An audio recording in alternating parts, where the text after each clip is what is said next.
Hello and welcome to my YouTube channel.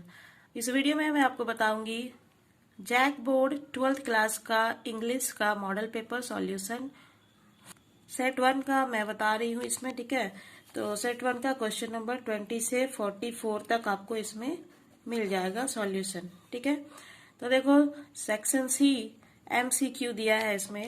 Read the following extracts and answer the question from 20 to 30। इसमें बोला है कि जो देखो नीचे जो एक्सट्रैक्ट दिया हुआ है मीन्स पोयम का जो कुछ आंसर दिया हुआ है उसको पढ़ना है और क्वेश्चन के आंसर देने हैं 20 to 30 नंबर तक, यानी 20 से 30 नंबर तक क्वेश्चन का आंसर देना है इसमें। ठीक है, देखो driving from my parents home to Cochin last Friday morning I saw my mother beside me, doze, open-mouthed, her face ashen like that of a corpse, and realized with pain। ये वाला मैंने आपको बहुत ही अच्छे से करवा दिया था। माई मदर एट 66 नाम का पोयम है। इसकी पोएटिस है कमला दास। इस पोएम को मैंने बहुत अच्छे से आप लोगों को पूरा पढ़ा दिया है, क्वेश्चन आंसर भी करा दिया है इसका इम्पोर्टेंट। मैं कमेंट में लिंक डाल रही हूँ, आप लोग देख सकते हो। ठीक है, इंग्लिश का प्लेलिस्ट का। देखो ये जो एक्सट्रैक्ट दिया है पोयम का उसका मीनिंग है driving from my parents home to Cochin last Friday morning, यानी पिछले फ्राइडे मॉर्निंग को, शुक्रवार की सुबह को अपने पेरेंट्स के घर से कोचिंग गाड़ी में आते हुए मैंने मेरे पास बैठी मेरी मदर यानी माँ को देखा। ये मैं नहीं कह रही हूँ, ये पोएटिस जो है उस कविता की कवित्री जो है वो लिखती है, अपने मदर के बारे में लिख रही है इस पोयम में। ठीक है, कि लास्ट फ्राइडे की सुबह को मैं अपने पेरेंट्स के घर से कोचीन आते हुए मेरे पास बैठी मेरी माँ को देखा। कौन बोल रही है? पोएटिस कमला दास। ठीक है, those open mouthed, her face ashen like that of a corpse and realised with pain. उनका मुंह उनका जो उनकी माँ के चेहरा का बोल रही है कि उनका उंगता हुआ खुला हुआ मुंह, उनका चेहरा एक शव की तरह पीला और दर्द भरा दिख रहा है। ठीक है, कॉप्स माने शव की तरह, मतलब मृत शरीर की तरह होता है ना, शव की तरह। और रियलाइज्ड विद पेन यानी दर्द भरा दिख रहा है उनका चेहरा। ठीक है, अब देखो ये जो एक्सट्रैक्ट मैंने आपको समझाया उससे क्वेश्चन पूछा है नेम द पोयम। ठीक है, पूछ रहा है कि पोयम का नाम बताओ बोल रहा है। ठीक है, आपको क्वेश्चन में तो पोयम का नाम क्या है? A thing of beauty, my mother at 66, keeping quiet या नन ऑफ दिस। अभी मैंने बताया ना कौन से पोयम का है, my mother at 66। So option B is the correct answer for this question. अब देखो 21 नंबर क्वेश्चन पूछा है who has composed the given poem. इसे बोला है कि जो पोयम दिया हुआ है उसका रचना किसने किया है? कमला दास ने, सरोजिनी नायडू ने, या फिर पैब्लो नेरुदा ने, या जॉन केट्स ने। तो अभी अभी मैंने आपको बताया पोयम एक्सट्रैक्ट का मीनिंग बताते हुए कि कमला दास इसकी पोएटिस है। ठीक है, उसी ने कंपोज किया है। So option A is the correct answer for this question. अब देखो 22 नंबर क्वेश्चन है, 22वां प्रश्न है where was the poet driving to. कवि जो है वो कहाँ को चला रही थी, ड्राइव कहाँ कर रही थी, कहाँ जाने के लिए। तो इसके ऑप्शंस दिए parents home, the airport, the city, या फिर कोचिन। देखो यहाँ पे दिया driving from my parents home to Cochin last Friday morning. हाँ, तो जो पोएट है वो कहाँ को ड्राइव कर रही थी? Parents home, the airport, the city, या फिर कोचिन। कोचिन है ना, अभी मैंने पोएम में आपको दिखाया ना। Option D is the correct answer for this question. Driving from my parents home to Cochin, कहाँ जा रही है? कोचिन। पेरेंट होम से कोचिन को ड्राइव कर रही थी वो। ठीक है, अब देखो 23 नंबर क्वेश्चन है who was sitting beside the poet. Poet जो है उसके बगल में कौन बैठा था? हर डॉटर यानी उनकी बेटी, या हर मदर उनकी माँ, या हर सिस्टर उनकी बहन, या फिर हर फ्रेंड उनकी दोस्त। देखो इसी में आपका आंसर है I saw my mother beside me. तो उसने अपनी माँ को बगल में देखा था, तो कौन बैठा था? माँ बैठी थी उनकी। ठीक है, so option B is the correct answer for this question. ठीक है, कवि के पास कौन बैठा था? उनकी माँ बैठी थी। Who was sitting beside the poet? Her mother was sitting beside the poet. Clear है? अब देखो 24 नंबर क्वेश्चन क्या पूछा है a thing of beauty is a joy for ever, it's loveliness. A thing of beauty is a joy for, मतलब कि जो खूबसूरती है वो हमेशा हमें आनंद देती है, मजा देती है। इट्स लवलीनेस, इसकी जो खूबसूरती है वो इंक्रीज होती है, बढ़ती है, या डिक्रीज होती है, घटती है, या रिमेन्स कांस्टेंट, स्थिर रहती है, या नॉन ऑफ दिस। ठीक है, तो अ थिंग ऑफ ब्यूटी जो आपका पोएम है, जिसके पोएट है जॉन केट्स, है ना, ये पोएट है जॉन केट्स। तो उन्होंने लिखा है thing of beauty is a joy for ever, it's loveliness increases. तो इसका जो लवलीनेस है, खूबसूरती का, वो बढ़ता रहता है। ठीक है, so option A is the correct answer for this question, increases. देखो इम्पोर्टेंट है, अ थिंग ऑफ ब्यूटी के पोएट कौन है, इसको याद रखना, जॉन केट्स। ठीक है, अब देखो 25th नंबर क्वेश्चन पूछा है, referring to the poem an elementary school classroom in a slum where children sitting.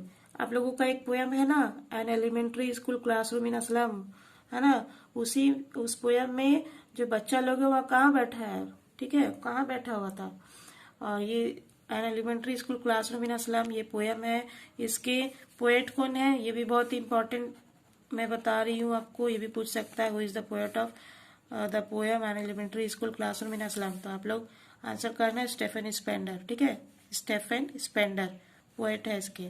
तो देखो पूछा है, इस पोएम में बच्चा लोग कहाँ बैठा हुआ था, इन द प्लेग्राउंड में, इन द क्लासरूम में, या इन द सिनेमा हॉल में बैठा था, या फिर इन द स्कूल स्कूल के वरांडा में बैठा हुआ था। कहाँ बैठा हुआ था, आप लोग पढ़े होंगे तो याद होगा, वो बच्चा लोग कहाँ बैठा था, in the classroom. An elementary school classroom in a slum जो पोयम है, इसमें बच्चे लोग कहाँ बैठे थे, इन द क्लासरूम में बैठे थे। अब देखो 26 नंबर क्वेश्चन पूछ रहा है आपसे कि who was sitting at the back of the elementary classroom. देखो वही जो 25th नंबर क्वेश्चन है, an elementary school classroom in slum, उसी पोयम से भी एक और क्वेश्चन पूछ दिया, who was sitting at the back of the elementary classroom. Elementary classroom जो है उसके पीछे तरफ कौन बैठा था, ठीक है, क्लासरूम में एकदम पीछे तरफ कौन बैठा हुआ था, अ टॉल गर्ल लंबी लड़की, एन ओल्ड लेडी बूढ़ी औरत, या स्वीट एंड यंग बॉय, या फिर पेपर सीमिंग बॉय। इसका आंसर होगा option C, sweet and young boy, the sweet and young boy sitting at the back of the elementary classroom. ठीक है, तो इसका आंसर हो गया ऑप्शन सी। 27 नंबर क्वेश्चन है, what are the things of beauty mentioned in the poem a thing of beauty. A thing of beauty नाम का जो आपका पोयम है, उसमें ब्यूटी का कौन कौन सा चीज को बताया गया है, ठीक है, मेंशन किया गया था। तो देखो इसके लिए मैं एक और इम्पोर्टेंट बता रही हूँ, थिंग ऑफ ब्यूटी का पोएट कौन है, जॉन केट्स। ये याद रखिएगा, थिंग ऑफ ब्यूटी किसने लिखा, जॉन केट्स ने। ठीक है, अब देखो क्या क्या क्या खूबसूरती की बात पोएट ने लिखी है थिंग ऑफ ब्यूटी पोयम में, सन एंड मून की खूबसूरती, यानी सूरज चांद की, यंग ट्रीज एंड स्ट्रीम्स की, या फ्लावर्स की, या फिर ऑल ऑफ दिस। तो जो पोएट है जॉन केट्स, जिन्होंने लिखा है अ थिंग ऑफ ब्यूटी नाम का पोयम, उन्होंने सन एंड मून के बारे में भी लिखा था, उस पोयम में लिखा है, आप लोग देख लेना बुक में। ठीक है, यंग ट्रीज एंड स्ट्रीम्स के बारे में भी लिखा, और फ्लावर्स के भी बारे में लिखा। ठीक है, इसका मतलब है कि इन सारी चीजों के बारे में लिखा, तो इसका करेक्ट आंसर हो जाएगा option D, all of these. देखो 28 नंबर क्वेश्चन पूछा है, where has Saheb come from. Saheb नाम का जो लड़का है स्टोरी में, वो कहाँ से आया है। इसके ऑप्शंस दिए हुए देखो, ढाका से, बीजिंग से, इस्लामाबाद से, या फिर बर्मा से। लॉस्ट स्प्रिंग नाम का एक चैप्टर आपका, उसमें से ये क्वेश्चन पूछा गया है। उसमें साहेब नाम का लड़का रहता है, उसके बारे में पूछा गया है कि वो कहाँ से आया था, ढाका से, बीजिंग से, इस्लामाबाद से, या फिर बर्मा से। ठीक है, तो साहेब जो है वो ढाका से आया था, जो कि बांग्लादेश में है। साहेब हैज कम फ्रॉम ढाका इन बांग्लादेश। ठीक है, ढाका कहाँ है, बांग्लादेश में। अब देखो 29 नंबर क्वेश्चन है, समटाइम्स आई फाइंड अ रूपी in the garbage, who is the speaker of this line.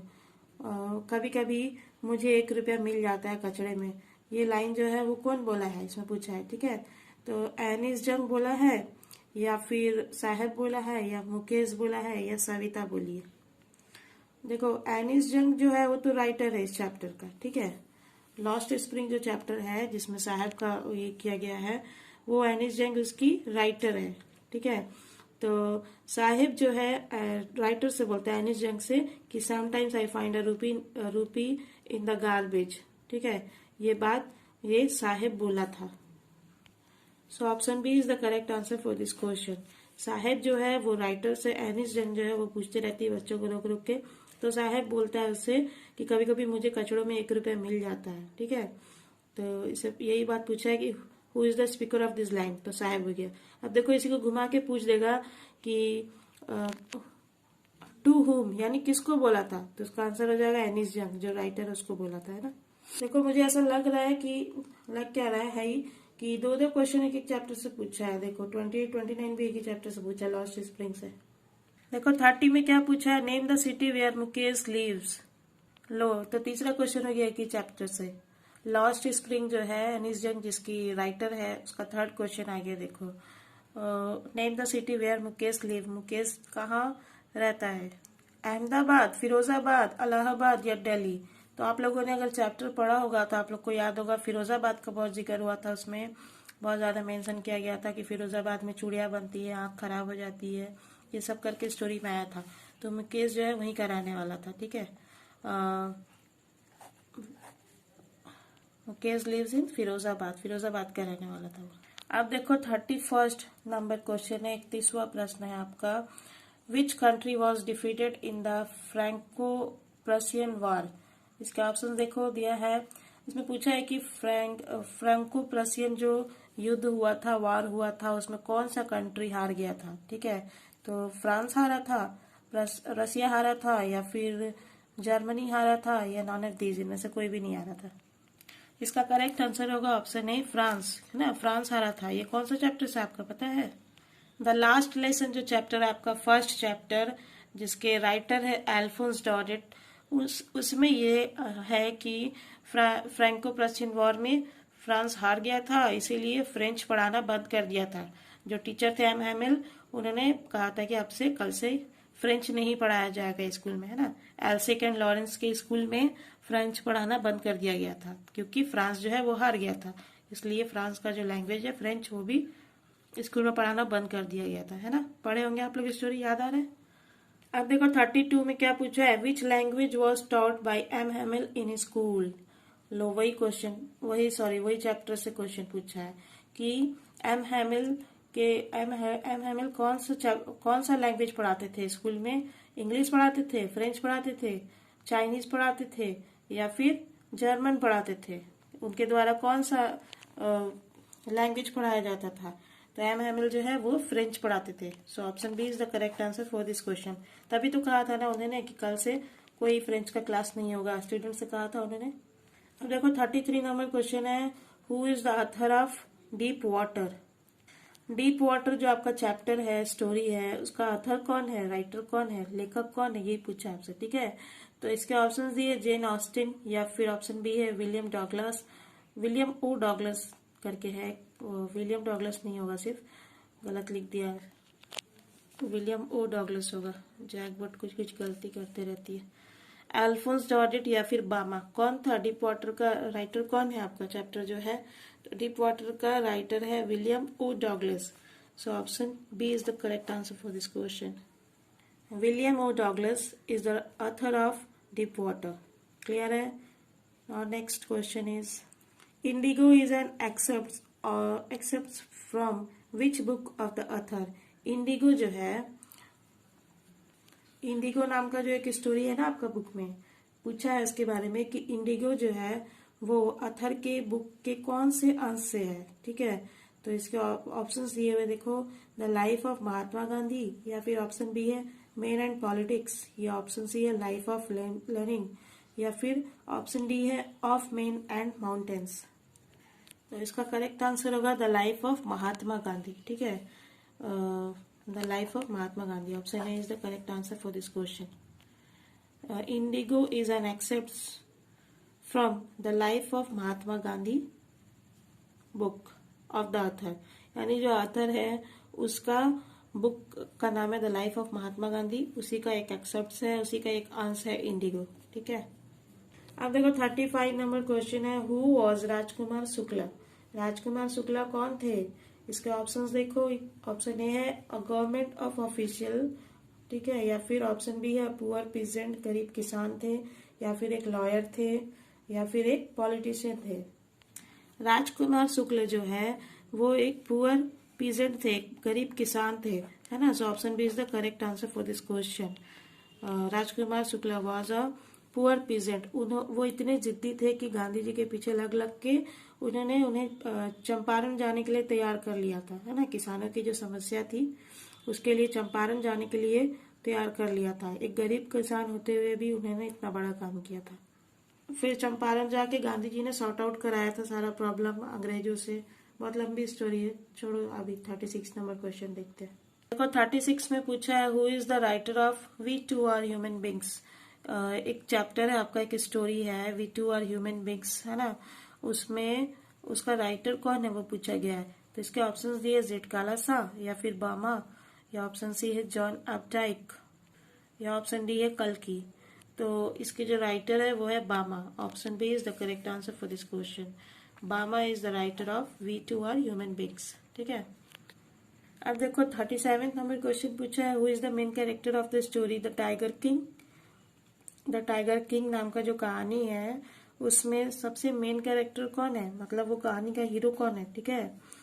तो इसके ऑप्शंस दिए। Option A the Maharaja of Pratibandapuram, Pratibandapuram के महाराजा, या फिर ऑप्शन बी दिया है द महाराजा ऑफ शांतिपुरम, या फिर ऑप्शन सी दिया है द महाराजा ऑफ शक्तिपुरम, या फिर ऑप्शन डी दिया है नन ऑफ द अबव, इनमें से कोई भी नहीं।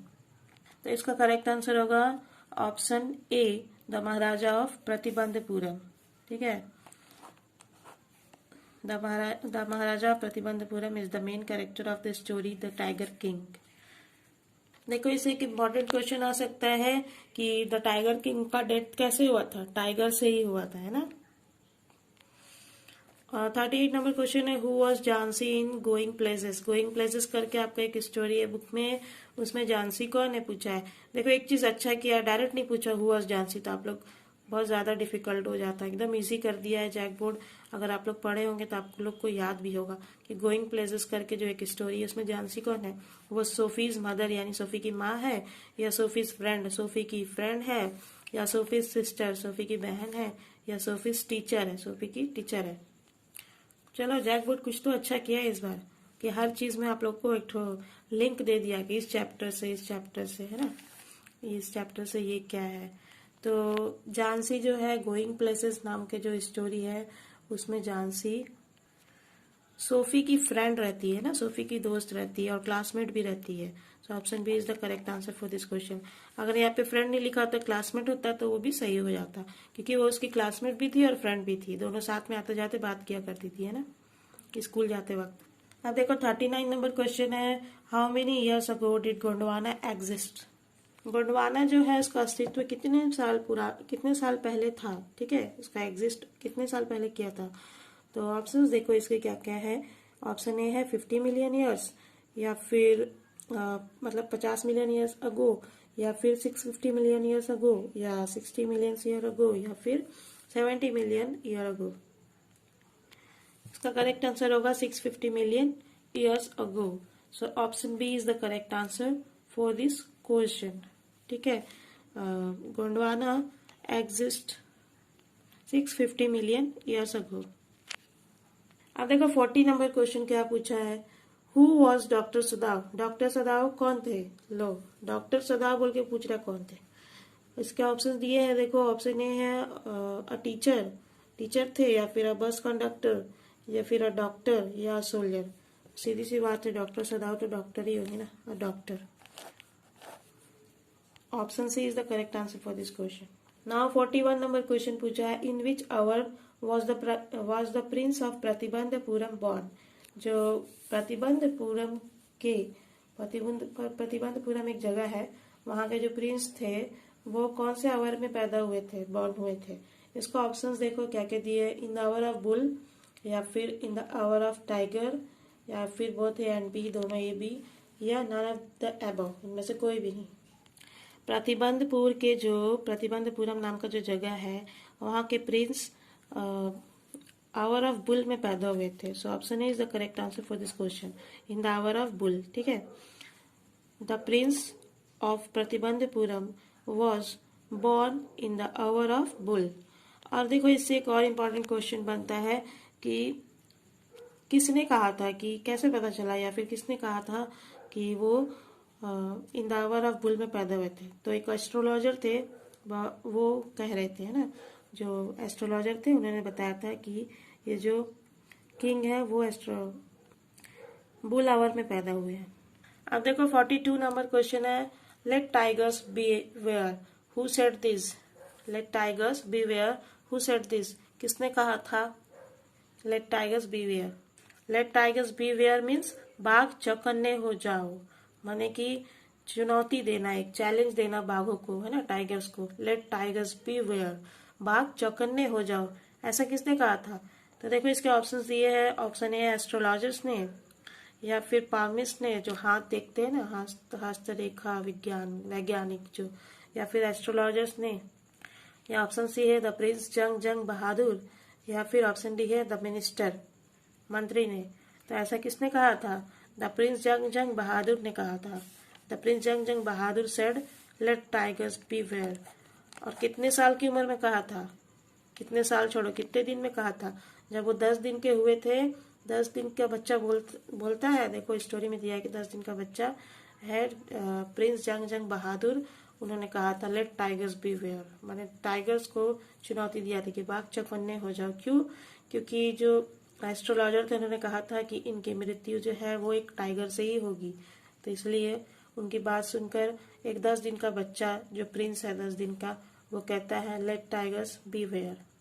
अब देखो 43 नंबर क्वेश्चन पूछा है, whose face was burn away by the acid, किसका चेहरा जो है वो एसिड से जल गया था, किसका चेहरा एसिड से जल गया था, ऐसा पूछा है। ठीक है, तो इसके ऑप्शंस दिए हैं, देखो डेरीज मदर यानी डेरी की माँ, या फिर मिस्टर लैम्प का चेहरा जल गया था एसिड से, या ऑप्शन सी दिया डेरी सिस्टर, डेरी की सिस्टर का चेहरा जला था क्या एसिड से, या फिर ऑप्शन डी दिया डेरी, क्या डेरी डेरी का ही चेहरा जल गया था एसिड से। तो इसका करेक्ट आंसर होगा ऑप्शन डी डेरी। ठीक है, डेरी नाम का एक लड़का था स्टोरी में, उसी का चेहरा जल गया था एसिड से, है ना। अब देखो इसमें ये भी क्वेश्चन आ सकता है कि डेरी ने किसको बताया था किसका चेहरा एसिड से जला है, तो वो किसको बताया था, to whom he told it, mister Lamp को बता रहा था, है ना, मिस्टर लैम्प। मिस्टर लैम्प कौन था, एक लंगड़ा आदमी था। अब देखो 44 नंबर क्वेश्चन पूछा है, Bama was the pen name of a dash Dalit writer. Bama जो है वो डैश दलित राइटर का पेन नेम है, किसका, तमिल का, तेलुगु का, कन्नड़ का, या फिर मराठी का। तो इसका करेक्ट आंसर हो जाएगा ऑप्शन ए तमिल। ठीक है, Bama was the pen name of a Tamil Dalit writer. Bama जो थी वो एक तमिल औरत थी, है ना, तमिल दलित राइटर थी। तो गाइज आपको ये वीडियो कैसा लगा कमेंट करके बताइएगा, और अच्छा लगा है तो इसे जरूर करिएगा, और मेरे चैनल को सब्सक्राइब कर लीजिएगा। और मैं ये सोच रही आप लोगों को पैसेज कराऊँ स्टार्टिंग वाला या फिर आगे का कराऊँ, क्योंकि पता नहीं आप लोग क्या, पैसेज तो सब अपने से कर लेते हैं, इसलिए सोच रही पैसेज कराऊँ या ना कराऊँ, आप लोग कमेंट करके बताना। ठीक है, और इसे अपने स्टडी ग्रुप एंड क्लासमेट से शेयर जरूर करिएगा। And thank you viewers for watching this video.